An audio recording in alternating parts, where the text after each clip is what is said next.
Hello, everyone. Welcome to another episode of Couch Coaches. I'm John Lazaron. I'm joined, as always, by my co-host Richard, the bandwagon conductor Letty. And tonight we have got some good stuff to talk about with the Warriors game and that Golden Point thriller, winning 20 points to 18 over the Broncos. Well, we've got a lot to talk about. We've got to talk about the good, the bad, and the ugly. But first things first, Richard, how you going, mate? How did you find that game on the weekend? Oh, there's a episode title if I've ever heard one, John. I'm good, bro. Yeah, no, Yeah, it was a good weekend. I'm just happy that the Warriors got the 2 points. I've been looking at Sky Scanner all day to see whether I can find any cheap flights to Sydney because I'm feeling it. It's our year, baby. After a performance like that, it was just clinical. Nothing, no questions to ask about that performance, but happy to get the 2 points. It obviously could have gone either way. But I feel like maybe last year we wouldn't have won that game, wouldn't have been able to. And you got to take your chances, and we had a few of them go our way in that game in particular. It always helps when the opposition kicker kicks a dead off the kick at in Golden Point, but we'll take it. The yeah. Warriors in the top four, and we're going all the way to the top, baby. Yeah, nice. I mean, it's always good to, finish a round when you've seen the Warriors there, in the top four. And yeah, no, it was a good game. Like I enjoyed it. And I mean the conditions didn't help either side, did they? It was wet conditions, windy conditions, prior to the game, to be honest. I was wondering, I honestly had thoughts about whether, the NRL might cancel the game, just due to the fact that um hearing all the noise about how the storms were hitting Auckland, all the thunderstorms, etc. I don't know what the state of the ground was going to be like, but didn't look that bad. I was watching reserve grade before that game and didn't look that bad. So yeah, no, I'm glad it went ahead. And to me, I mean, you've talked about how it was an amazing game, clinical, etc. I've got a different view on the game. Like, don't get me wrong, I'm really really happy that we got the 2 points. And like you said, previous Warriors sides probably wouldn't have put their game away.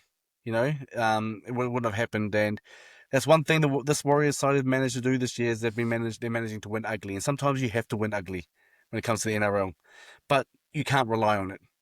You can't rely on winning ugly every week. So for me, some things have got to change in the Warriors. But look, we'll talk about more about that. But let's talk about some positive stuff about the game. What are the great takes you've got to take from the game on the weekend?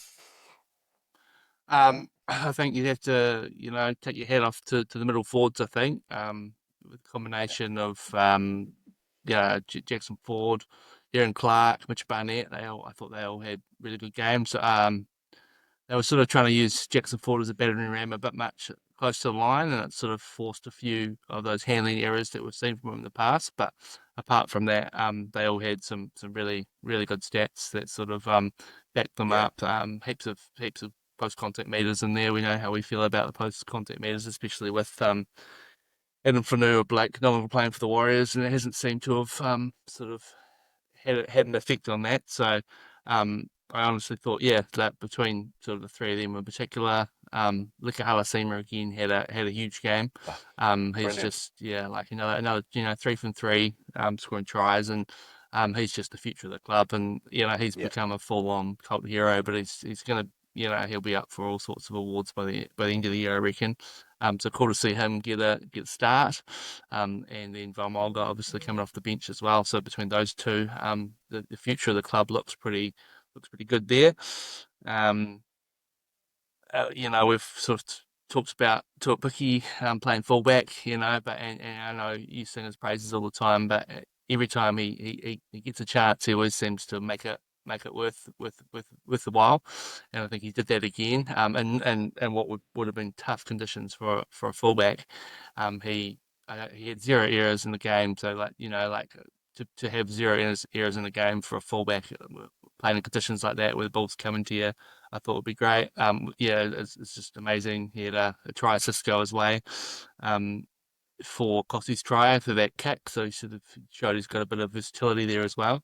And also he actually got a pretty good run up the middle in the lead ups to sort of Halasima's try as well. So he's just showing he can do it yeah. all, both sides of the ball. But yeah, it was those middle forwards which I was really really sort of like I think and those conditions they were the ones that sort of kept us sort of in the game, especially playing up, coming up against the likes of two of the best in the comp, and Payne Haas and Peter Yeah, Carrigan. The fact that they shut them down.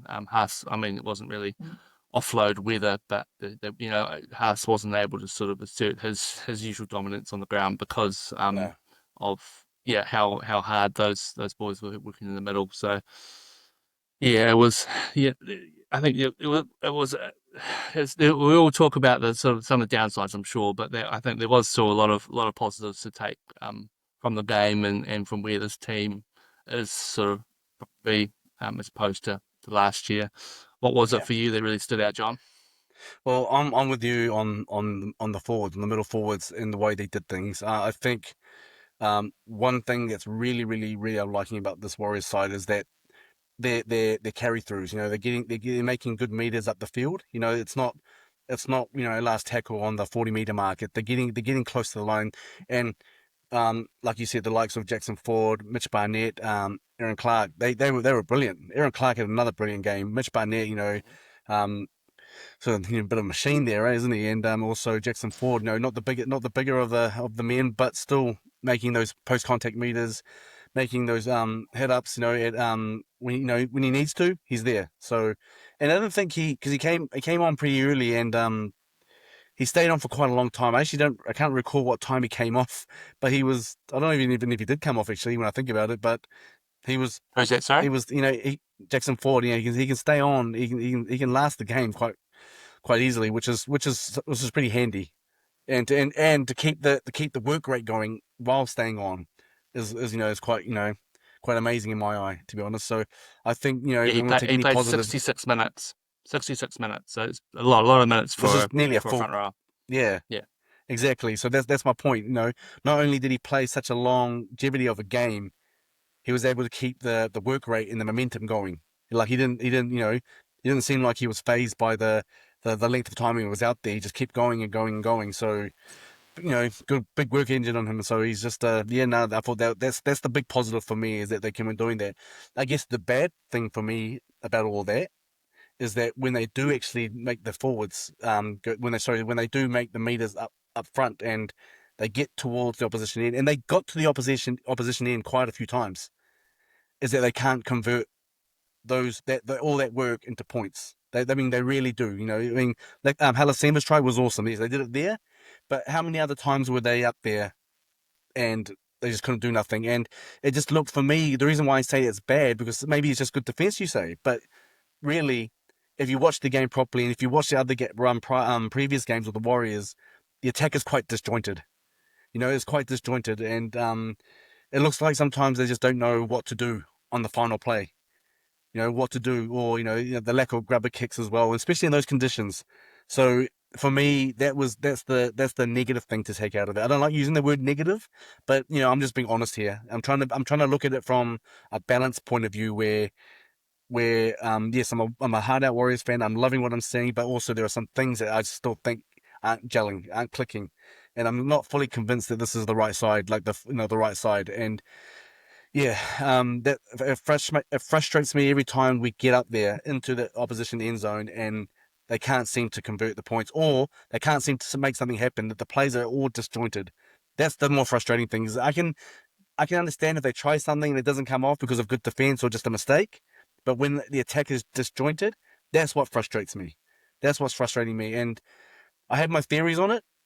For example, you look at Luke Metcalf. I think he's an amazing talent. I don't question his talent at all. I think he's awesome. I think he's great.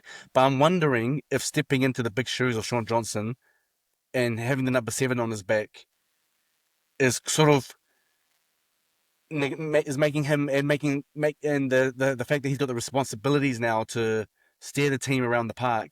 I wonder if that's sort of neglecting his ability to attack as well because his full focus is on that.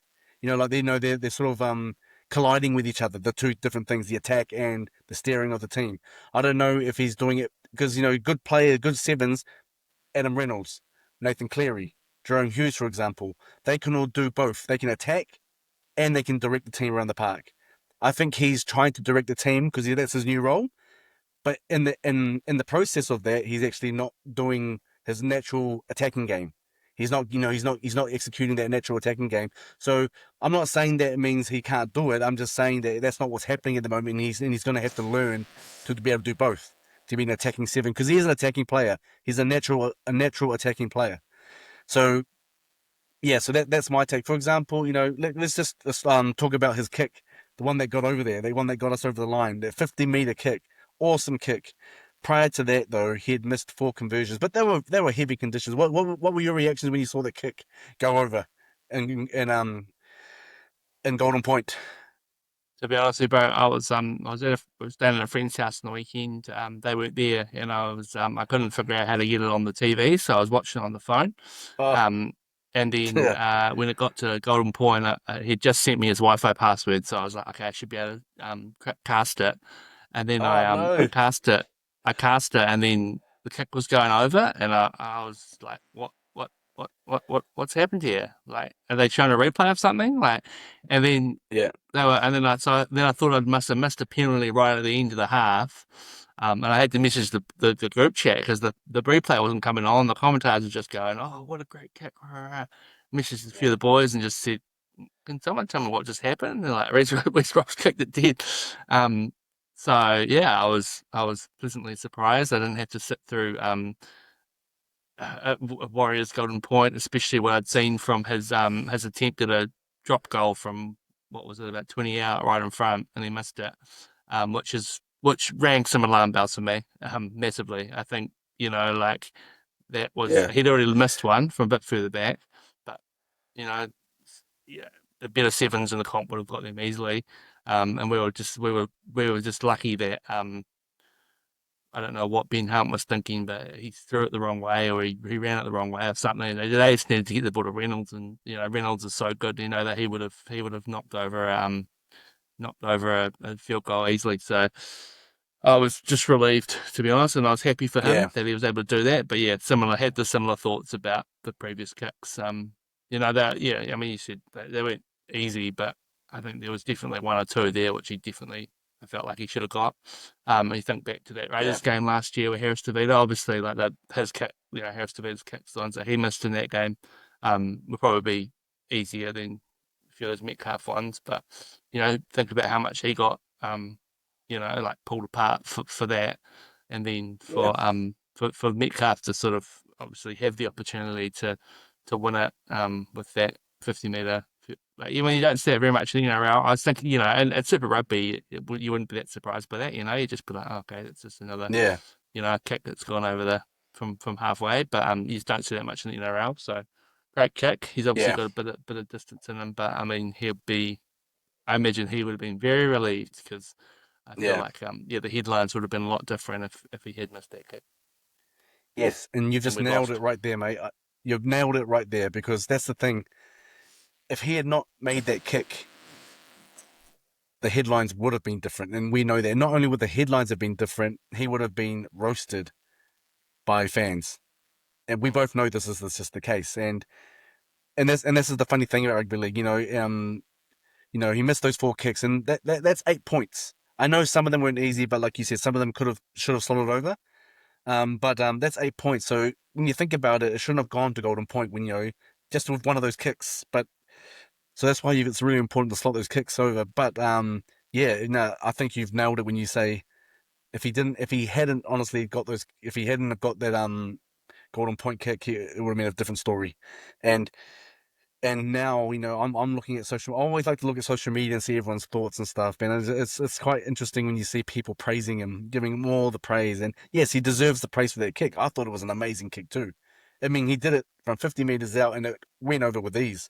I mean, it cleared the post easily. So good on him. Awesome. It's good to know that he can do that in those clutch moments. He can do that. But just take that play away for a second, just for a moment. Just take that play away. What would you rate him on the rest of the game though? I mean, he scored a try. He scored a try when Capewell did that awesome, sort of that pass to him right there on the line there, and was able to manage to carry the ball, catch the ball in those slippery conditions, which is awesome. But that's what a normal halfback or hooker or a 5'8" should be, or a fullback should be doing anyway. Or the people in the spine should be following up when there's an attack. There's someone's made a break. There's always someone there that should be there, to support them. So he was just doing his job, which is awesome. But it may sound like I'm trying to roast Luke Metcalf here, but I'm not. I'm just saying that I don't know if I was really impressed with his overall game, and he'll probably admit that himself. But because he got that kick, he's been he's been applauded. He's been telling he's been applauded as like the next big thing, and I just think that it's a hard one for me. It's a hard one for me. It's hard. I'm not convinced. Put it that way. I'm not convinced yet. Yet I'm saying I'm not convinced yet. I Of would have rather seen him. yeah, I would have rather seen him hit hit a field goal because since Sean Johnson's gone, and there was even games last year with Tamari Martin and Harris yeah, Tavita had shots to that, and we just haven't seen the Warriors have anyone who can hit a field goal in Golden Point, and that was why I was dreading watching the Warriors in Golden Point at the moment because you need to have someone who can hit a field goal, and yeah, we don't. And I know there's someone playing New South Wales Cup who's pretty handy and is actually on at least one occasion down the Warriors in a I was at a game at Mount Smart, 2 or 3 years ago. Tanner Boyd, Warriors were cruising, having a great time. They were up by about 14 with 10 to go, and in classic Warriors fashion, last game of the season, pouring rain, they let in 3 tries, and then Tanner yeah, Boyd, had a field goal to win the game. I don't even know if it got to Golden Point. I think it may have been on the 79th minute or something. So I would have rather seen him do that. Yeah, I mean, and then Metcalf got a 40-20 the other day. I think it's his first 40-20 of the season. So, yeah, and that you know sort of showed what the Warriors can do from that yeah, having that advantage. But yeah, I mean, if I was to give him a rating out of 10, I think he'd probably be about a 6 maybe. So obviously there was yep, moments there, 5 or 6 yep, moments there. And I mean he got all the glory. He was the one on the camera, yep, doing the piece to camera at the end of the game on the Warriors social media's account. People is the one that the people wanted to hear from. yep, But yeah, there's still a few questions there. He's yep. not. I don't think that jersey can't be. I don't think there's any Warriors fans would say that that's That's his his. jersey Yeah, for good now. Like he's yeah, still exactly. and he's still he's only had what like 6 games now there. So but it is getting to that point. I mean, it's such the season's only what 25, 26 games, so it's that's a quarter of the season gone, and he still hasn't really. Yeah. There's still a few question marks there.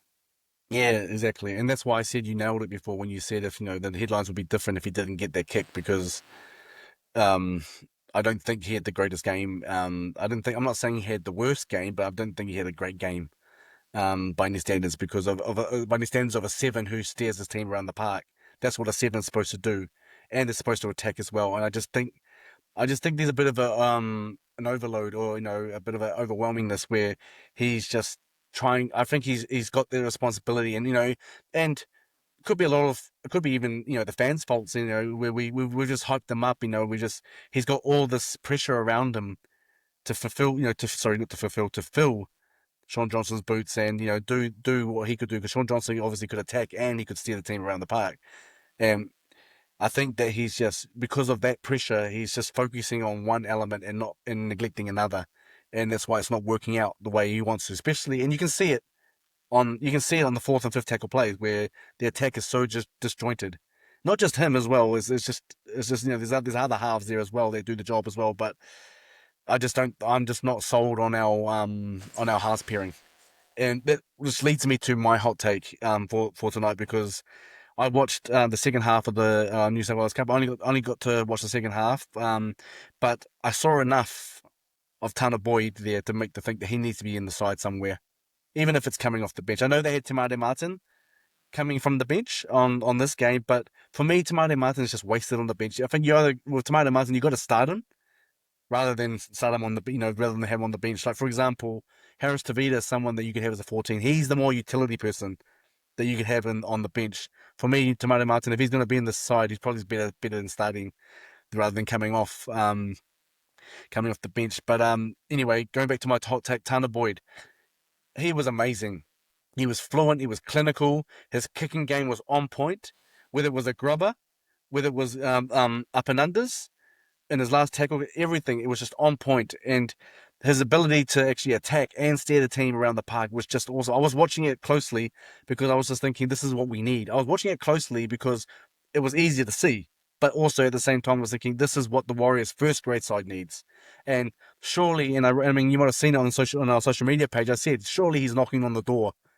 Surely he's knocking on the door. And honestly, and later on, later in this episode, we'll do a sort of our little predictions for the team. Team naming is on Tuesday, which is it's currently Monday night, just for everyone to know. But we'll do a little predictions of our team. I would have Tanner Boyd in there, and I would have Metcalf at six. That would be my team prediction. I think that there's something's got to change.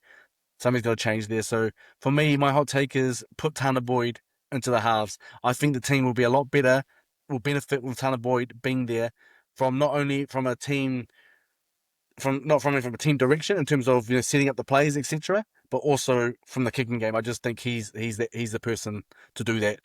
And yeah, that's my hot take. I don't know what your thoughts were about that because you said you didn't watch the New South Wales Cup, but you've probably seen a few games of Tanner Boyd or seen some clips of him playing. He's doing amazing. He's doing amazing. As I said before, but I know that he can kick a field goal, and Yeah, that's one of the main things that I want to see yeah, from my halfback. So yeah. yeah, but, I mean, I imagine they didn't just sign him over. They didn't sign him just to play New South Wales Cup, like it was No, obviously. I no. imagine if he was fit at the start of the season, I wonder if things would have played out a bit differently. I think so. Um, Yep. and I don't mind we just kind of giving this pair in a few weeks to see whether they can what they can do and whether they can gel. But yeah, I probably have my questions over whether I'd say they're gelling. But hey, the boys have won four games, 4-2. Yep. One of those games was against the Storm where we won the second half, and the other one was in Vegas where the boys were just they had their minds were I think their minds were just elsewhere in that game. Yeah. You think about how far the team's come since then. I'd love to hear some of our hot takes. Rehear some of our hot takes post Yeah. that game because I'm sure we were calling for a few people's heads and questioning a Yeah. few selections, but um, if we Which is can easy. keep It's sorry. we can Keep going. keep there. If we keep in the top four, I'll be happy. I mean, how good's the top eight at the moment? It's the Dogs, Storm, Yeah. Raiders, Warriors, Broncos, Sharks, Dragons, Rabbits. I mean, who had that as their top Yeah. eight 7 weeks into the round? It's just Nah. incredible, really. I- So I'm it's good loving to it. Yeah. No, see I'm a loving bit it. of a change in the guard. The Dogs 6-0 now, and yeah, they were really good against the Bunnies the other day, and there's Yeah. a few other teams. So the fact that we've I mean, obviously lost to the Raiders, but beating the Broncos, and we've got a few games we should be able to Yeah. have a good chance of winning in the next couple of weeks, I reckon. Yeah. But that totally agree, man. And that's why I'm saying my that was my hot take, Tanner Boyd. I just think that, like you said, if he wasn't injured at the start of the season, things who knows if he would have been injected as a number six or seven. Who knows? I think Luke Metcalf was given that first opportunity. So if he was going to be in there, he probably would have been at six.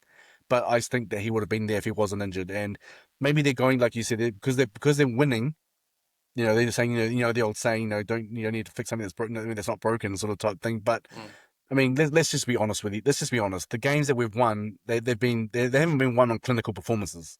They really haven't been won on clinical performances. They've been the game against for example, the Broncos. It could have been a very different story. That I mean, at halftime when we missed the penalty, and then they got the ball and ran pretty much 100 meters because they got caught on their line. They pretty much ran 100 meters to score, except that it was a forward pass. So if that wasn't a forward pass, I mean, I know that that you can look at a game and take all these different pieces out and say, well, if this happened, what if this happened, what if this happened? But I'm just saying it could have been a very different game. So we scored the try with Kirk Capewell.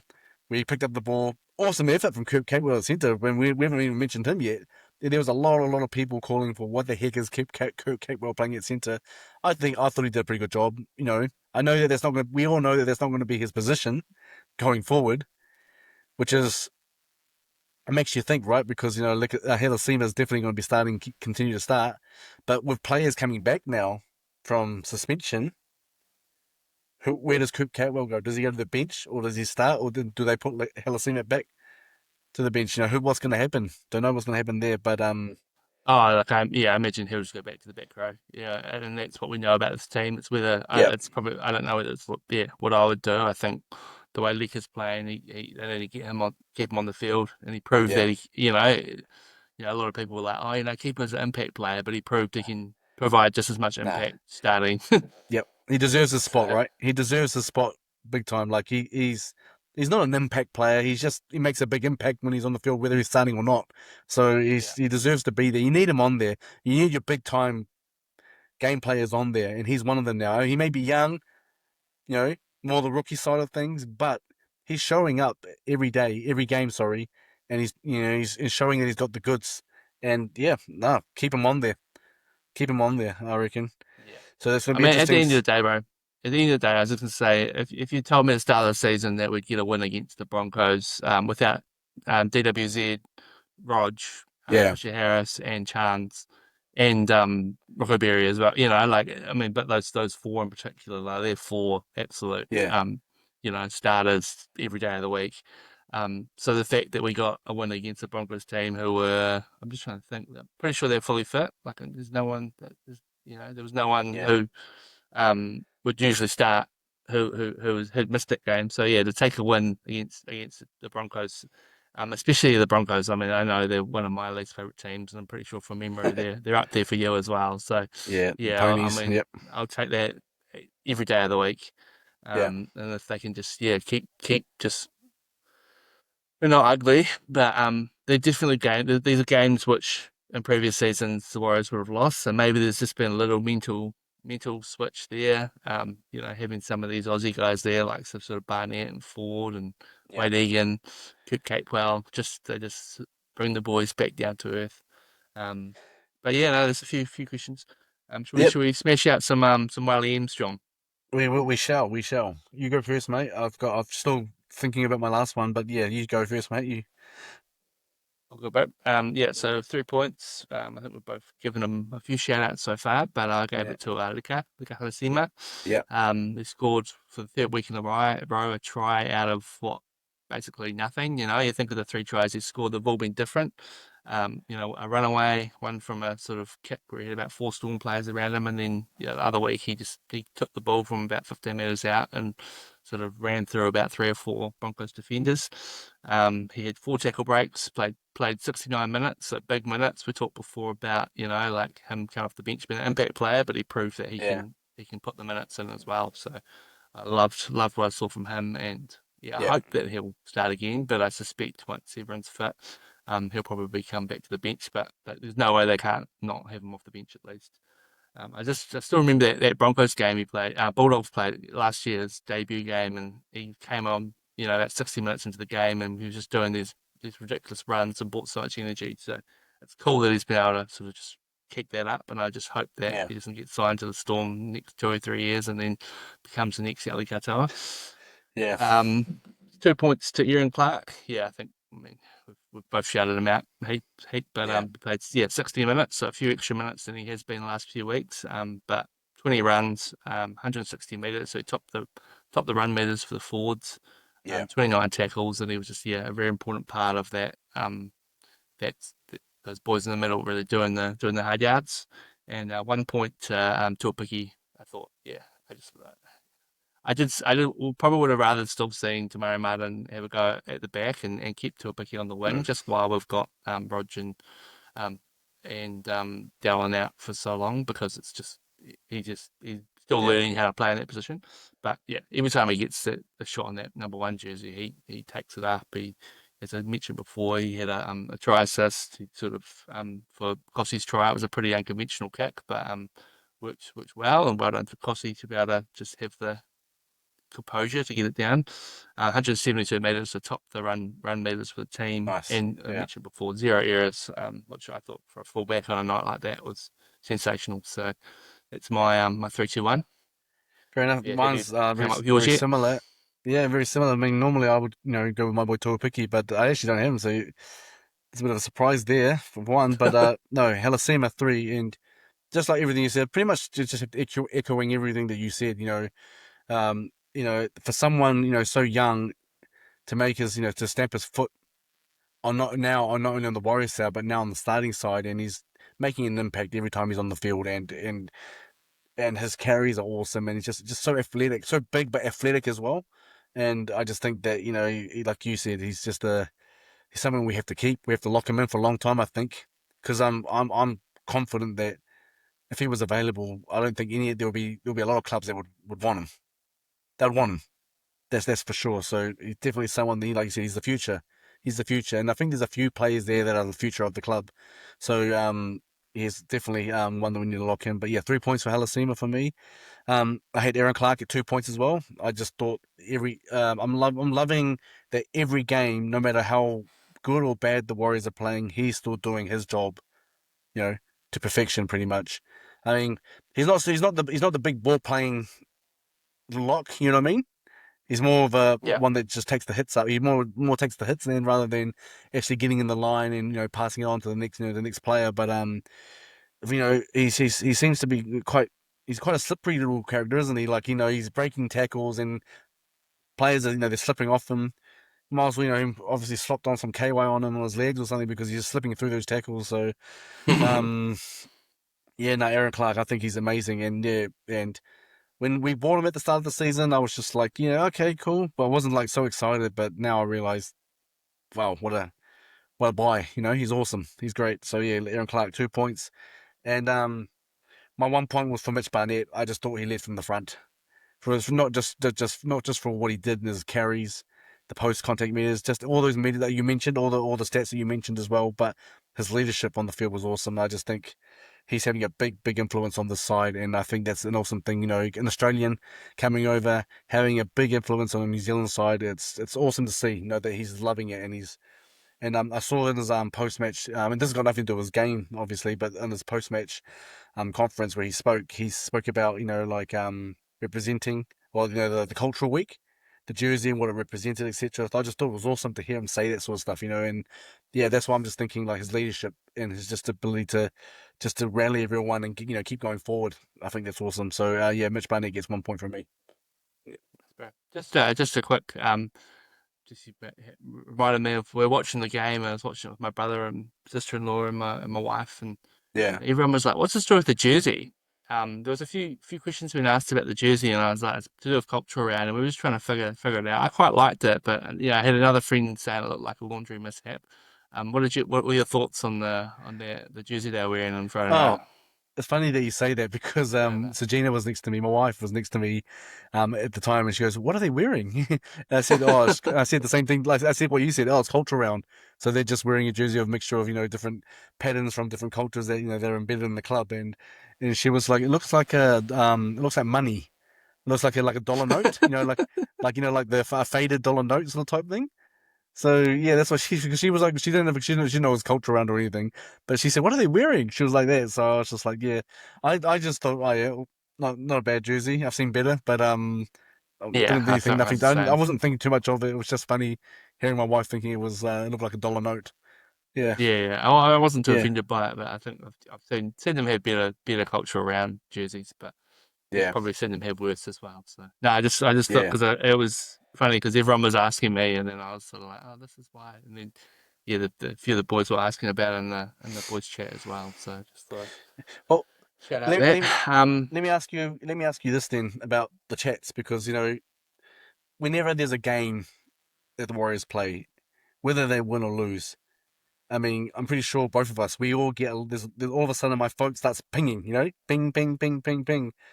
Messages from different people asking me my thoughts and want to talk about the game and stuff. And I'm sure that happens to you as well. What Yeah. what were the reactions with you when it comes to this game? Because I'm sure a lot of people would have been talking to you. You said you had people around you. So after the game, because for me, a lot of people were like saying, awesome to see the Warriors winning, but you know, I'm still not convinced. They were saying the same things that pretty much I've been saying in this episode. A lot of people that I was talking to were actually they were loving the fact that the Warriors are in the top four, that they won, they managed to win the game in an ugly situation type thing, but they were still thinking like I still don't see the side making it unless they make some changes. So that was the main topic of the conversations I went through from many people over the weekend. What about yourself? Yeah, so yeah, I was watching the first half with other people, then we went home and watched the second half just out, but I was Yeah, watching the second half on my phone. But yeah. yeah, I'm just sort of having a look through the chat, and it was just everyone saying, "Well, we'll forgive Metcalf for the other three. He should take all of his conversions from 50 meters back. Um, Yeah, oh my yeah, effing, oh my effing God." ice cold. So yeah, it was just everyone being like, "Wow!" Someone sent Yeah, a screenshot throw of some flights to Sydney on Friday, October the 3rd. So yeah, uh, yeah, yeah.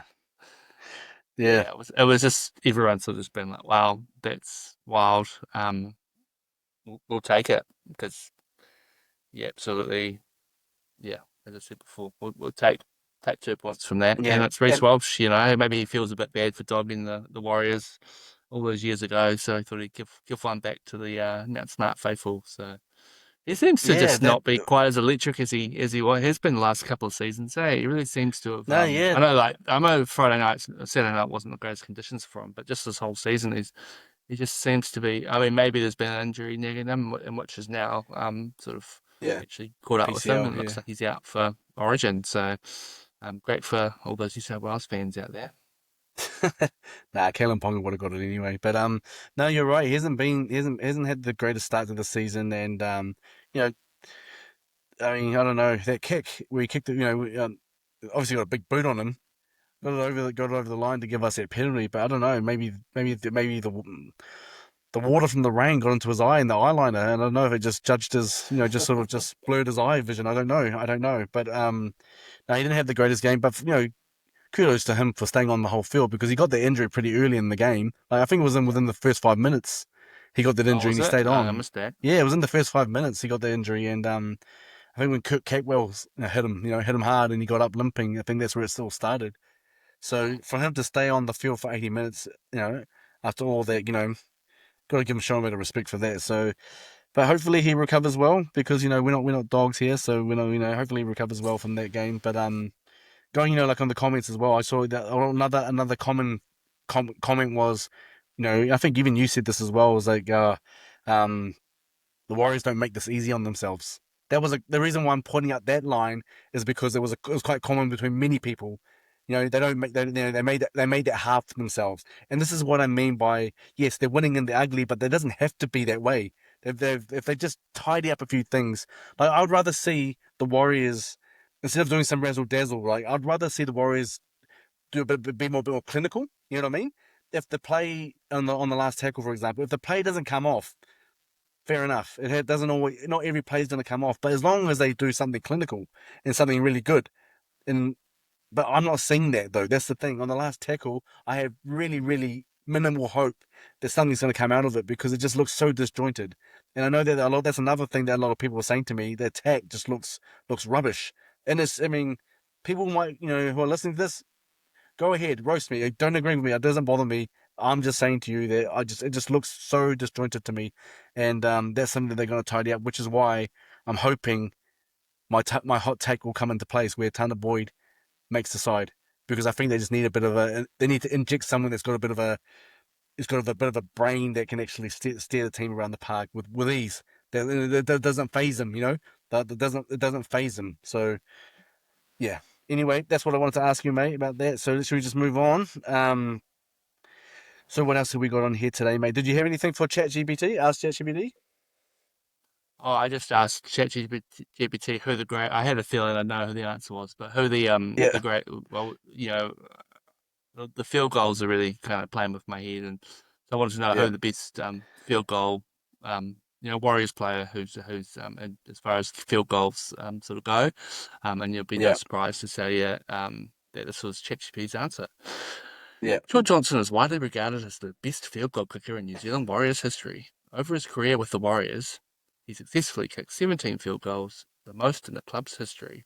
Johnson's field goals were often pivotal in securing victories. Notable instances include 2022. He kicked game-winning field goals in Golden Point extra time against both the North Queensland Cowboys and the Canberra Raiders. 2018.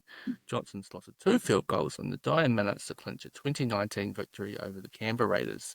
These clutch performances highlight Johnson's exceptional ability to deliver under pressure, solidifying his reputation as the premier field goal kicker for the New Zealand Warriors. So, yeah, shout out to SJ for his prolific field goals, and hopefully we can see some of that action from whoever's playing seven in the next few weeks. I imagine that Metcalf will stick around despite um, John's hot take. yeah. Well, I mean, despite the fact that he didn't have the greatest season last year, Sean Johnson, you could always rely on him when those, like, when in a clutch moment like that, he could slot the drop goal. You'd always rely. You could do it. Yeah. You had confidence in him that he was going to do the job. So that was always something good. So yeah, awesome chat GBT for that. Did I say GBT or GPT? Oh, well, no. Can't remember what I just said. I knew what you're But yeah, saying. no, okay. So let's move on from the game because like, oh well, sorry, one more question. Just on a quick 30 seconds, how did you analyze the Broncos? Did you think they were good? We were just too good, or were they just really bad? Um, yeah, I mean,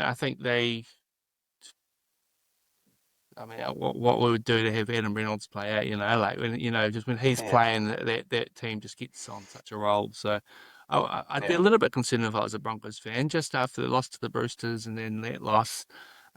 With the squad they've got, they should be doing better, but carving up. that's Yeah, NRL. I think we defended Haas and Kerrigan very well. Those two obviously can be so just devastating, but the conditions probably didn't play too well in their favour. Um, but yeah, oh yeah, I'm happy that we got. I'm taking that as a good win for the Warriors because yeah, it's a good Broncos team and yeah, I'm it was sure a that good stream. they got the Bulldogs this week, so I wouldn't be surprised to see an Yeah, upset there. but you're right. They were pretty much at full strength, weren't they? And also we were depleted in terms of our bodies on the field. So yeah. I mean, despite the fact that I have a I need to be convinced by some of the stuff that's happening on there. The effort they put in still with what they've got is it was awesome, and to win those games, and as many people have said, and we've said as well, they in the previous years, the Warriors team wouldn't have won that. They would have just lost. They would have just something would have happened to make them lose. Like the game you mentioned with the Titans, where they scored all those tries and Tana boys slotted it over to win the game. Well, That's the sort of thing we're it used nearly to. it nearly happened, bro. It was two Yeah, tries in exactly, like the last exactly. 10 It nearly did minutes. happen. Exactly. That's what I mean. So good on them for holding their nerve and doing it. But I'd rather them not be put in that position where they they just guess they play some really slick football, stop the conversions over, the penalties over as well. That 8 point buffer would have been awesome on the game, but it happens that way. So yeah, And love to see that more. also just yeah to consider. I think that they considered that first try within about 3 or 4 minutes. Like Yeah, it was to then simple as just be able well. to regather and because when Yeah, that try was scored, I was like, oh gosh, it could be one of those games. But yeah, yeah. they managed to pull it in, which I was very happy about. Do you worry about our defense? I mean, that try that was I think it was Billy Walters. Oh no, Billy Walters. Was it? I can't remember who scored Yeah, it was scored the try, Bills. but Yeah, it was yeah. With such ease. You know what I mean? Slot in with yeah. such ease. Does it worry you sometimes our defense? Oh, absolutely. But I think it's more it comes in waves.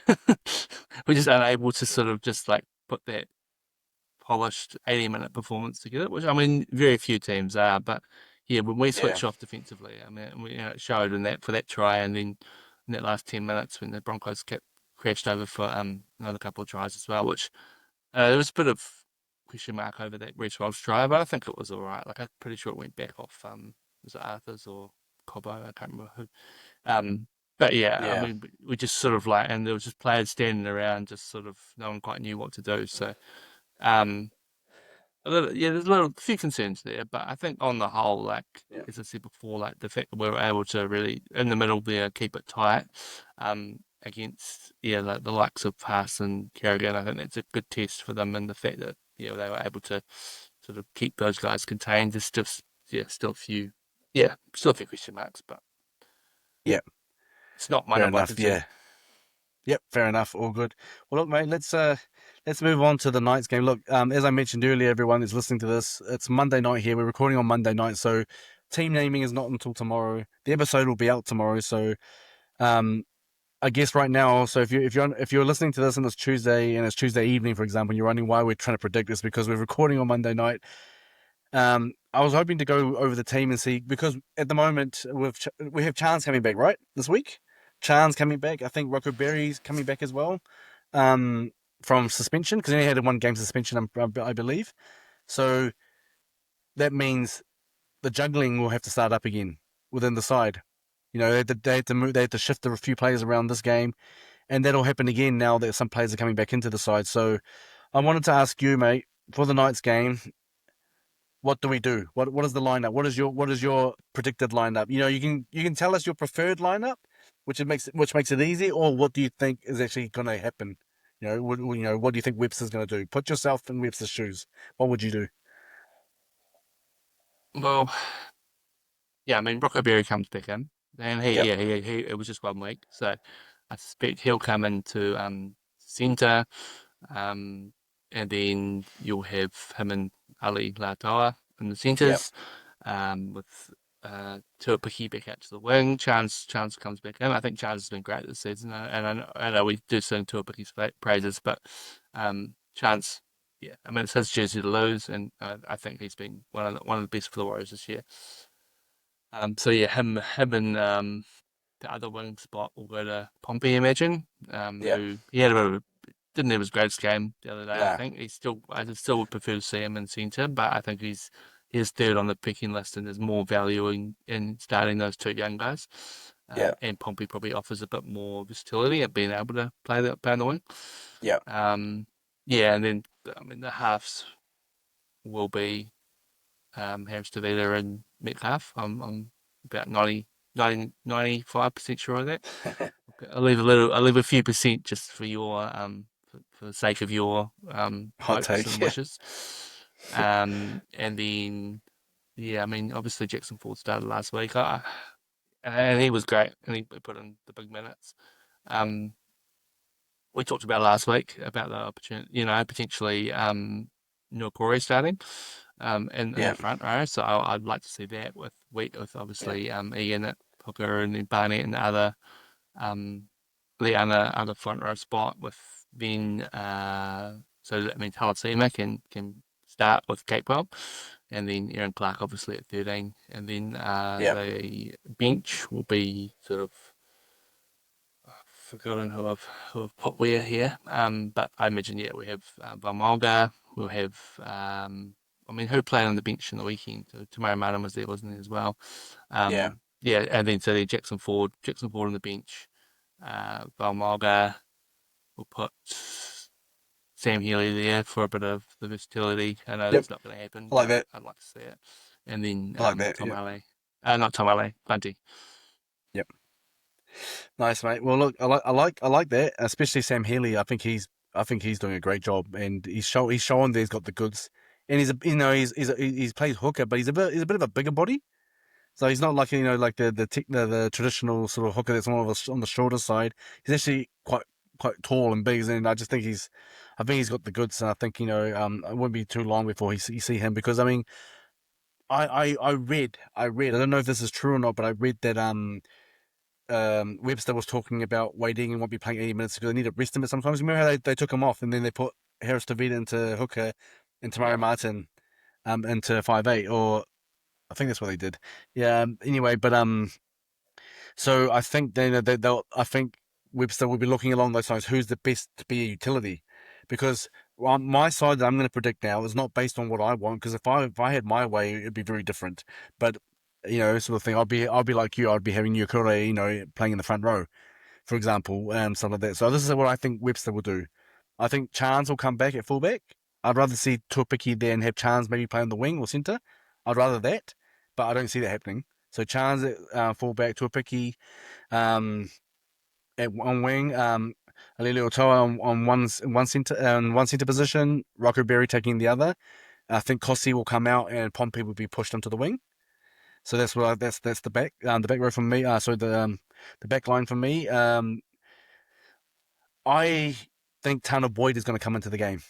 This is not because I want it to happen. I believe he's going to come into the game. I believe that he'll come in at 6 and Luke Metcalf will be at 7. I'd rather that be reversed. I'd rather Luke Metcalf play at 6 and Tanner Boyd play at 7. I think that's the better option. But I still think that Webster will still have a bit of loyalty towards Luke Metcalf staying and trying to prove himself in that jersey. So that's what I reckon is going to happen. So 7 and Tanner Boyd. And the reason why I say Tanner Boyd being there is because of those thoughts, those words I heard from heard about Webster saying about waiting and about managing his game management because of injuries, etc. Concussions, etc. So, and I think the best person to be coming off the bench as a utility would be Harris Tabita. So that's why I say that. So I have six Tanner Boys, seven Luke Metcalf, Mitch Barnett at eight, Wade Egan at nine, Jackson Ford at 10 again. I think he'll stay with that. I think New Kore will stay at 11, Halasima at 12, Aaron Clark 13, Harris DeVito 14, 15 Bunty, 16 Catewell, and 17 Vamolga. So that's my 17, and that's what I reckon Webster will do. It's still a bit of a tricky one with the Capewell situation because he still might think, Yeah. he might I still mean, keep Capewell starting, yeah, Yeah. the problem with Kate Well is I think he should be an 80-minute player, like he's been Yeah. signed as an 80-minute player, and Yeah. yeah, I'd be very surprised to see him come off the bench. I Yeah. mean, he obviously has that utility, like we saw him play centre on the weekend, and he often Yeah. goes out and plays centre, but yeah, I'd be very surprised to see him come off the bench. Yeah, that's the one I'm a bit like 50-50 on because I still think that maybe Webster will still stick with him playing in his normal position. You know what I mean? So that's the one I'm sort of 50-50 on. But the one I'm really adamant about is the halves pairing change. I think there's going to be a change, and I think it's based on because it needs to be done, but also because I think also that if they're going to manage the way a bit better, they need someone else to come off the bench. And I actually, to be honest with you, I'd rather see Sam Healy there. That's my preference, but I think he still might stick with Harris Tavita in the side. So that's my 17, mate. So just quickly before we wrap everything up, we're playing the Newcastle Knights, who are not looking the greatest at the moment. What's your thoughts on the game? Before going into the game, should this be an opportunity that we take as Warriors to try some new things and and try and execute things a bit better and just blow them off the park, because they're a team that's a bit vulnerable at the moment because they're not getting the results that they want and they're not playing the kind of footy they want. Nah, nah, never rest on any team in the NRL to just try Yeah, something yeah, new. I cool. think. Yeah, And yeah, I mean they haven't been playing great, with the exception of their win against Dolphins, where they scored 26 points.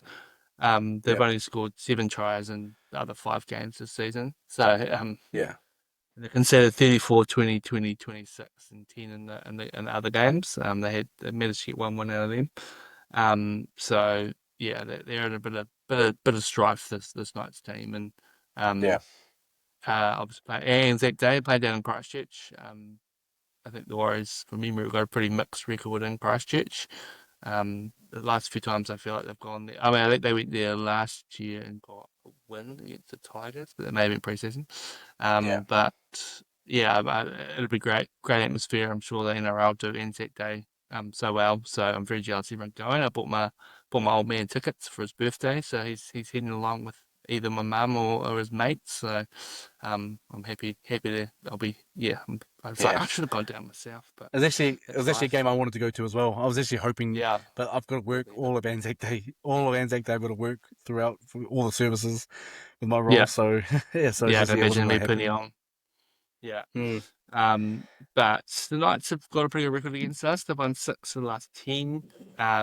So and we met last year twice. I think it was 1-1 from those games. So they've got a pretty good recent record, yeah, and I think they'll be looking at it like with how they've been playing. They'll be looking at it because I mean we've had some good wins, but we're not really blowing teams off the park.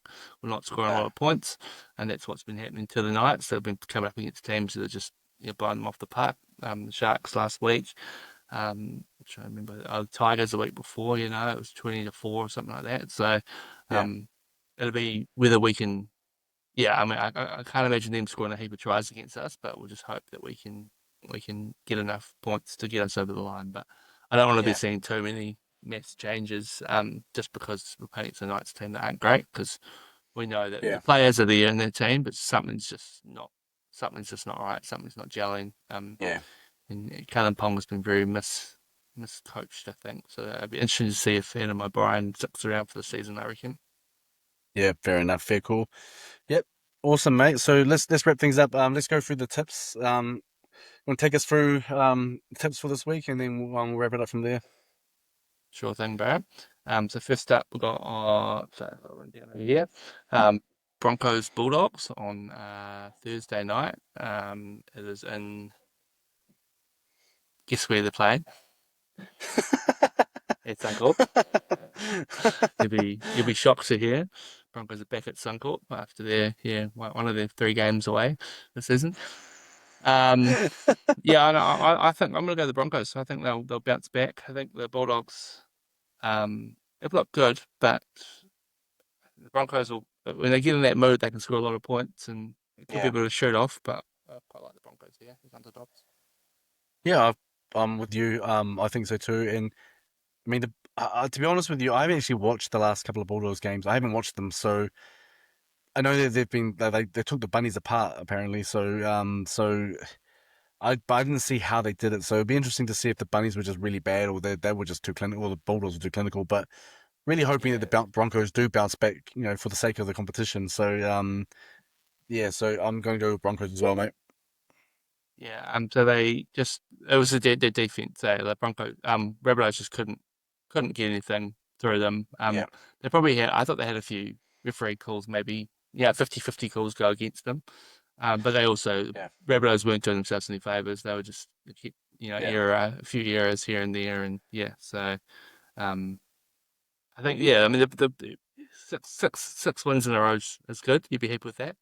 And that sort of record has to drop somewhere. So yeah, I reckon it might be this weekend. yeah, Next yep, up, so we've got three games on Friday for Anzac Day. How good? yep. Roosters and Dragons are first up.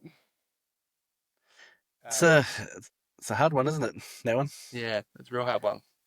Mm, Obviously, the Roosters sort of seen what they're capable of, but then they capitulated in the second half against the Panthers on the weekend. The Dragons seem to be playing themselves into some form. Got a good win against Manly last week, so yeah, exactly. So it's a hard one. So I'm going to give it to the Dragons. My part. yeah, same hero, same here. Yep, yep. Wales Knights up next. We reckon the Knights can pull something out of the bag, or we backing our Nah, beloved Knights, no, our Warriors. nah. I'm picking the Warriors, but also picking to see. I'm predicting that it's gonna be a better polished performance. That's all. I think that's pretty much the summary about what I've been trying to say this whole episode. Is I just want to see a polished performance. Yeah, That's what I want to see from the Warriors. Yeah, a polished performance. Doesn't have to be everything goes 100% or perfectly. I just want to see a polished performance. That's what I'm trying to say. So yeah, Warriors for me. yeah, same here. Storm Bunnies up next. Storm, and they considered 40 points to the Dolphins. Yeah, They were up 16-0 and they ended up being 40-16, which is just unheard of. So I feel sorry for those poor boys in the changing rooms afterwards. yeah. I'm sure Bellamy would have given them an absolute That was my first slaying. thought. That was my first thought as well. Yeah, yeah. Yeah, So I can't. Yeah, the Rabbitohs were. I said they've got a few calls against them, but they just did themselves any favours the other day. And I think the Storm will. I mean, we saw what they can do in that first half against us when they're on in the mood. So I'm happy to yeah. back the Storm here. Yeah, nah, no, you're right. I mean, I was thinking exactly the same thing. I mean, I was like, oh, far out. I wonder how Bellamy's gonna respond to that. I mean, he's probably the Melbourne Storm's being sent the bill from the Dolphins at Suncorp, for destroying the changing room. So they've probably lost a bit of money there. But yeah, no, I'll definitely go for Storm to bounce back and quite easily, to be honest. We've got the one of the Queensland battles up next, the Cowboys and the Titans. Um, yeah, both teams are pretty hard to get a read on. But the Titans came out hot against the Raiders yesterday, but then similarly, I think they conceded about 30 straight points or something like that. Um, and the Cowboys just seem to be hanging around. I think they're coming off the bye. Yeah, So they'll come back fresh. They've had about 3 or 4 wins this season, but none of them have been that convincing. Um, I'm gonna go the Titans here. I just not yeah, convinced on the Cowboys. yeah. I'm not convinced on either side, to be Yeah, honest well, with you. that's true. I'm not convinced by either side, so this is more like flipping a coin. Yeah, I'll give it to the Titans for this one. They were out a few, they were down a few players as well. So I think well Campbell wasn't playing as well. He was out, so he was a late scratching from. So I think so. Yeah, I think I'll give it to the Titans. The Titans as well. Three more games. First up, Yep. Panthers, Eagles. Panthers, yeah, big first second half against the Roosters. Get a big win there. Eagles lost in what was quite a exciting game actually against the Dragons on Thursday night, where they It was 2018 in the end, but they sort of were just playing catch up the whole game and couldn't quite catch up in the end. Yeah, But yeah, I mean, the Panthers still hard to sort of get a read exactly where they are. yeah, But I think I saw enough that they might be sort of back there. I think that while the Seagulls aren't yeah. quite full strength, I'll say the Panthers here. Well, yeah, I'll go Panthers as well. And I mean, I think Nathan, Nathan Cleary was sort of coming, so he's starting to get back to his best again. And I think that's what makes a big difference in the side as well. I mean, like the Parramatta Eels, for example, they have a bye this weekend, but they pulled off a big win against the Tigers tonight. Just earlier on, and is it a surprise that the injection of Mitchell Moses has helped with that?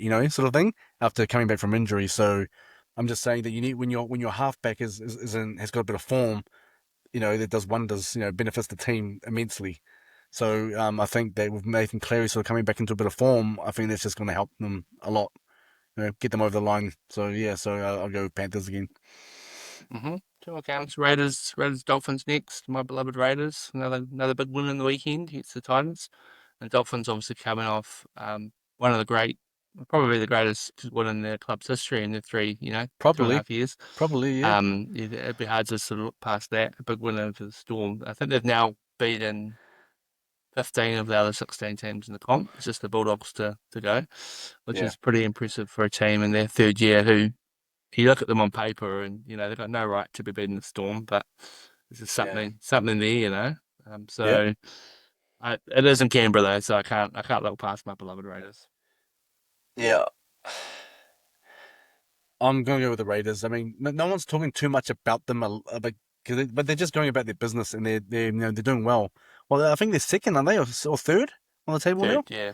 Yeah, third. So they're just going about their business and coming up with the wins. So good on them. Yeah, I think. Well, I'll go with the Dolphins just to make this a bit interesting. I'll go Dolphins just to make it a little bit interesting because I think we've picked every team so far has been the same side. So yeah, I'll go with the Yeah, we Dolphins have this been. week. Hey, I tried to Yeah, sort of make a few calls in the last couple, and then you followed me. So there we've got yeah. one opposite. And I'll No, finish it off. Tigers, and your beloved Sharks. oh, mate. Despite the fact that I can't stand the Sharks, yeah, I'll pick them to beat the Tigers, especially when they just lost pretty convincingly. Oh, well, I didn't watch the game, but looking on the score, it looks like they lost convincingly to the Tigers. Oh, sorry, the Tigers Um, lost convincingly to the Eagles. Sorry, yeah, They were up by 16, and then the Tigers scored a couple of tries to get it down to about four, I think. yeah, And then Eels scored two tries in the last like 4 minutes. So the okay, the score the score doesn't probably represent the okay, actual. fair Like call. it looked like the Tigers were going to win. Yeah, They had all the momentum, and then they just they shat the fair bed, as call, they say. fair call. That's I'll that's go what I I'll meant. But go it looks on the scoreboard looks different, doesn't it? Yeah, yeah. No, yeah, I'll go Tigers because I think also want to make it a bit different, but I think that'll yeah, probably be, a bit less drama happening this week. Hopefully, they can just get over all this Lucky Galvin stuff. It will be interesting to see what happens with yep, that situation, but it's yeah. Well, he played first grade, sorry, reserve grade. yeah. Um, yeah. So anyway, let's wrap it up there. Basically, just final thoughts. Final thoughts from me is that Warriors, yeah, awesome. They're on a run. They're in the top four, and long may it continue to be that way. The Warriors will stay around that area, for the rest of the season. But I'm just really hoping to see a polished performance. That's what I'm looking for with the Warriors team. Um, and because I don't think we've seen one so far, and that's just my honest opinion. I don't think we've had a polished Warriors performance in any of the games we've had. We're only 7 rounds in, but I don't think I've seen one. Despite the fact that we've won 4 games, I don't think the ones that we've won has been a polished performance by any means. So that's what I'm looking forward to, hoping to see this coming up game against the Knights. It's just a polished performance. Let's win the game, obviously, but a polished performance is what I want to see from the Warriors, where their set plays are, they're actually attempting the set plays rather than the attack be disjointed, etc. So that's what I want to see. That's just my closing note there for the episode. You got a closing I note, or do suppose you want me to wrap it up from there? my my closing note is just book those flights, before they the whole country gets on board and in New Zealand, you know boost the prices. Book those flights. The Lions are making it to the grand final. All right. I hope you're right. Totally hope you're right. Well, thanks everyone. Thanks everyone for joining us tonight. We want to just say always, as always, we want to say thank you for your support. There's been the support has been immense. We're loving the comments as well through our social channels, etc. Keep them coming. We'll do our best to answer them as well. But if you're listening to this right now, do us a favor, and if you haven't done it already, hit the subscribe button. Give us a like. Also, give us a comment. We'll do our best to respond to you as well. So, thanks a lot, everyone, and have a good night. And up the waz. Up the West, baby. Choo, choo, choo. We've got the fans.